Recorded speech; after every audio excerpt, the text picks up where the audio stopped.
Give me your coordinates, I'll find you a safe landing site. There's not gonna be a safe landing. But I can try and force it down.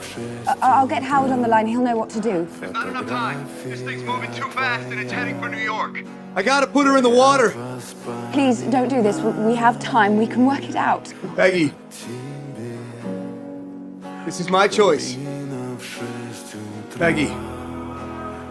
I'm here. You're gonna need a rain check on that dance.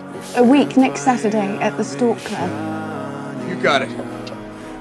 Steve? Steve? Steve?